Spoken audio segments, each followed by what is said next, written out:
Ajma'in. Rabbi israh li sadri wa yassir li amri wahlul 'uqdatam min lisani yafqahu qawli, amma ba'd.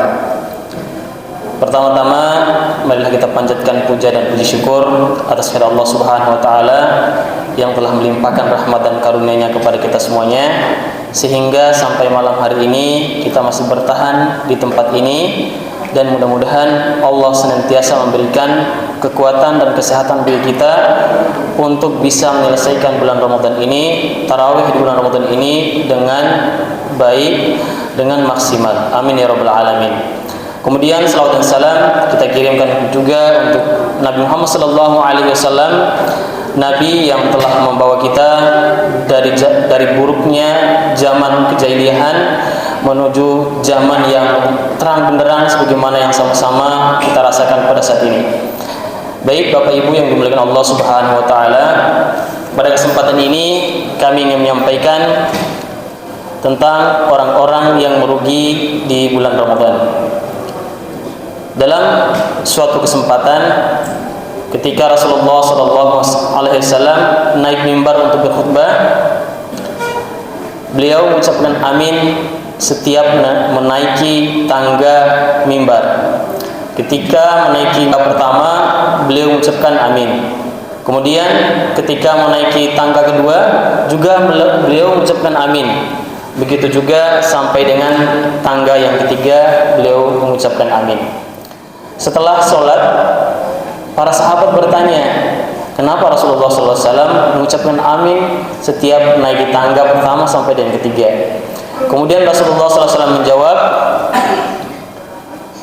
pada saat menaiki tangga pertama saya mengucapkan amin karena Jibril datang kepada saya, membisikkan kepada saya, lalu menyampaikan, celakalah dan merugilah orang-orang yang apabila disebut namamu namun tidak berselawat atas namamu. Kemudian kedua, ketika menaiki tangga yang kedua,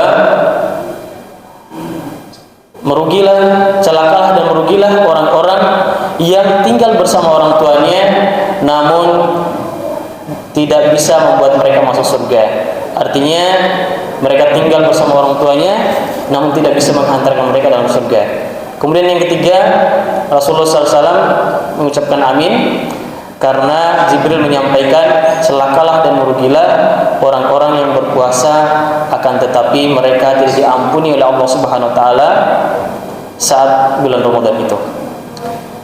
Jadi hadirin dimuliakan Allah Subhanahu wa taala, yang menjadi pembahasan kami di sini adalah poin yang ketiga. Ada orang yang berpuasa namun Allah Subhanahu wa taala tidak ampuni dosa-dosanya. Nah, dalam hal ini setidaknya ada 4 orang yang merugi saat bulan Ramadan. Yang pertama adalah orang-orang yang menganggap Ramadan itu biasa. Nah, bulan Ramadan dan bulan lainnya dianggap sama, tidak ada perubahan baginya. Orang berpuasa, dia tidak berpuasa. Orang melaksanakan qiyamul lail seperti tarawih, dia tidak melaksanakannya. Orang menginfak juga dia tidak melaksanakannya. Jadi bagi dia sama saja bulan Ramadan dengan bulan-bulan yang lainnya. Itu orang yang merugi yang pertama. Kemudian yang kedua, orang yang merugi itu adalah orang yang hanya menahan lapar dan dahaga.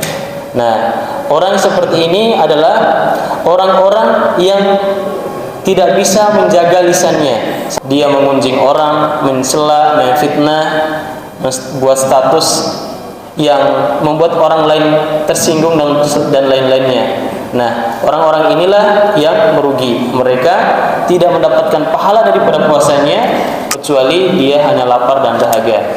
Kemudian yang ketiga adalah orang-orang di waktu bulan Ramadan itu mereka selalu bermaksiat kepada Allah Subhanahu wa taala. Jadi di bulan yang lain mereka selalu bermaksiat kepada Allah, dan Ramadan datang tidak membuat perubahan bagi dirinya. Jadi sama saja bagi mereka, baik di bulan Ramadan ataupun di luar Ramadan, jadi tetap melaksanakan maksiat. Dan yang selanjutnya adalah orang-orang yang tidak memanfaatkan waktu dengan baik di bulan Ramadan. Nah, Ketika siang hanya tidur-tiduran, hanya main game sampai malam, begitu juga malamnya begadang sampai pagi tanpa melakukan amal yang baik. Nah, maka inilah orang-orang yang merugi. Mudah-mudahan kita semua jemaah yang ada di sini dijauhkan dari hal-hal yang sebagaimana yang disebutkan tadi, sehingga nanti di akhir Ramadan kita betul-betul menjadi orang yang bertakwa. Demikian yang dapat kami sampaikan, mudah-mudahan ada manfaatnya. Assalamualaikum warahmatullahi wabarakatuh.